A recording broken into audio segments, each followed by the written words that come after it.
Guardians of the Galaxy have the Power Stone. What's going to happen with it? And can Adam Warlock stop Ultron from assimilating the galaxy? Let's find out in Infinity Countdown number 4.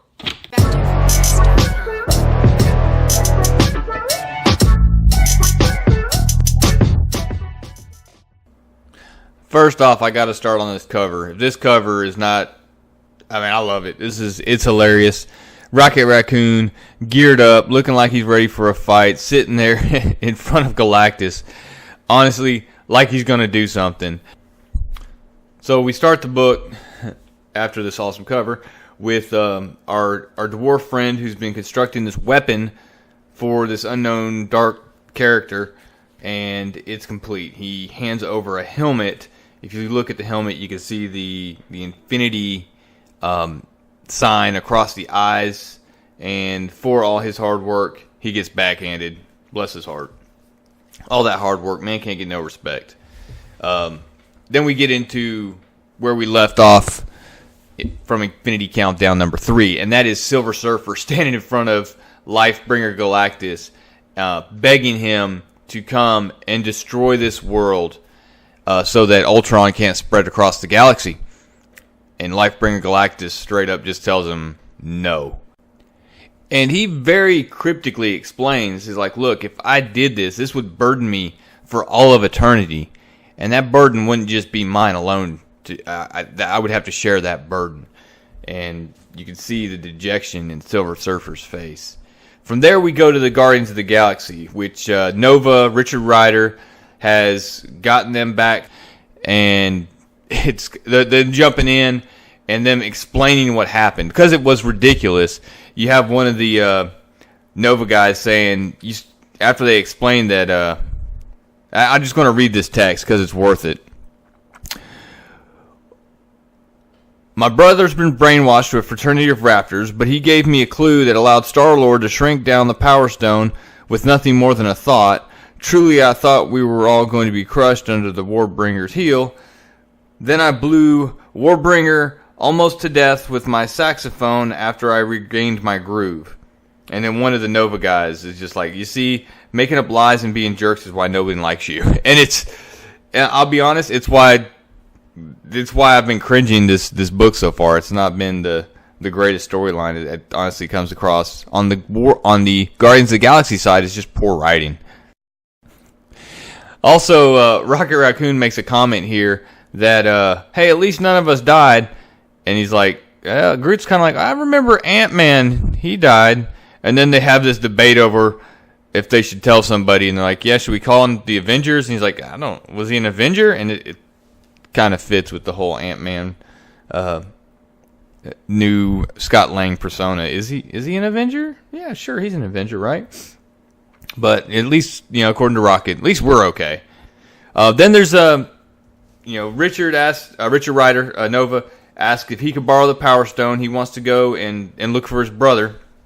And obviously they're like, hey, I don't think so, but we can't just be flying around with Power Stones or with Infinity Stones. We took a lot of effort to get that thing. And that's what Peter Quill's saying. He's saying, hey, look, we don't take an Infinity Stone back into enemy territory.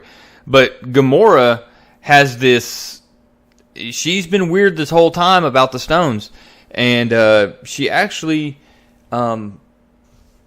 proposes rebuilding the Infinity Watch, that they should get all of the stones, and that in doing so, they'd be unstoppable. And it's a little disconcerting. That's not something the Guardians would typically stick their neck out to do.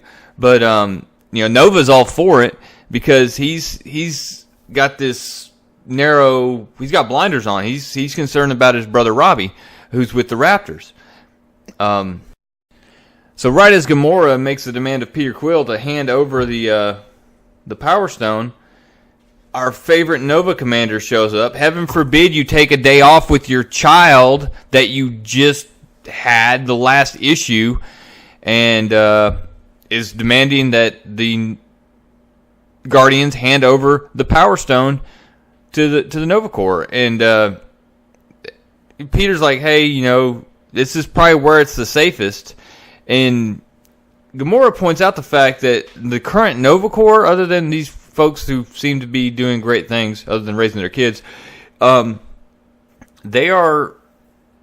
they're embroiled in a civil war, and the Nova Corps itself is full of corrupt pirates and scoundrels, and it's not, the Power Stone is not going to be safe there. And she basically says, you can have this Power Stone over my dead body, and Raccoon doesn't like that. He says, you're starting to sound a lot like Thanos, and it escalates from there. Groot ends up tossing one of the Nova Corps. One of the Nova guys thinks he's going to pull a gun on the Guardians, and Gamora just cuts it in half. It's and Drax has finally had enough. He just yanks the Power Stone out of Peter Quill's hands and marches off with it to go who knows where. At this time, Peter Quill gets summoned by Cosmos, which if you're not familiar with Nowhere, if you're not, which is the location they're at, it's the base for the Guardians of the Galaxy, the base of operations. And Cosmos is a dog who can talk through mind. What's that called?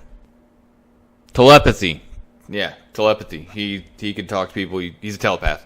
Well, he's summoned because he had a couple big time cosmic entities show up, and that's the Collector and the Grandmaster, and they're explaining that they have an Infinity Stone, but it won't work. So they hand it over to Peter Quill, and he tries it, and it's inert. It won't work. He tries it. He explains that I just used one. I used the Power Stone, and here's what it felt like. And so as they're sitting there discussing this, Peter Quill tells me I think he got ripped off, and this interdimensional portal opens, and out steps, I don't know who this is, but Quasar Infinity, I don't know. But anyways, she gives us a disposition of you have my Infinity Stone, and explains that the multiverse, when it reordered, the reality stones belonging to each universe were hidden in the neighboring realities. So for safekeeping, just to, who knows why they did it, but the reality stones are in the next dimension over, basically. And so not for long though, because Peter Quill hands this one off quick, and this Quasar and her friend, before they leave, her friend, I don't know her name, I can't remember it, is scans everyone's minds and makes sure they don't know anything about Requiem. And that's our first hint at this being Requiem. From there, we're back to the part of the comic that people actually give a flip about, and that's the Ultron Adam Warlock storyline. And the rockets are off. I mean, they're launched, and Ultron is declaring victory. He's like, you can't stop this. And of course, Adam Warlock's going to try. He starts blasting rockets out of the sky and realizes quickly there are way too many. Goes at Ultron, thinks, he'll take him out, and suddenly all those rockets start exploding. And what it is the Silver Surfer has returned to assist, and he's brought help. And this is kind of funny because it's a callback to earlier with Rocket Raccoon and the Guardians of the Galaxy with their Galactus mech suit. But Ultron's laughing it off. He's like, you didn't get Galactus, because I know for a fact that the Guardians of the Galaxy have a Galactus mech suit.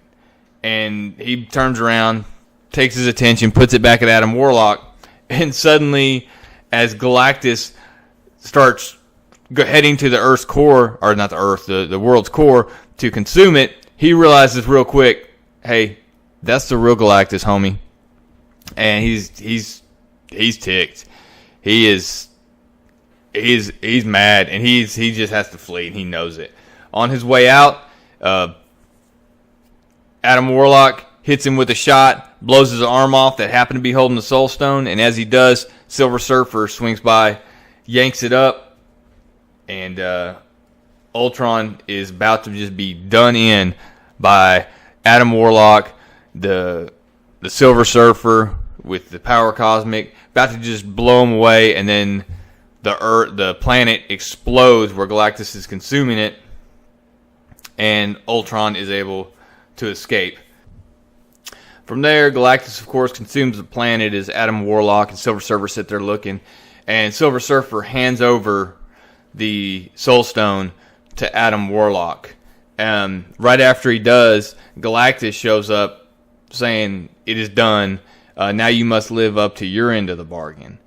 And Silver Surfer has to explain to Adam Warlock that because of what he just did, he's Lifebringer Galactus no more.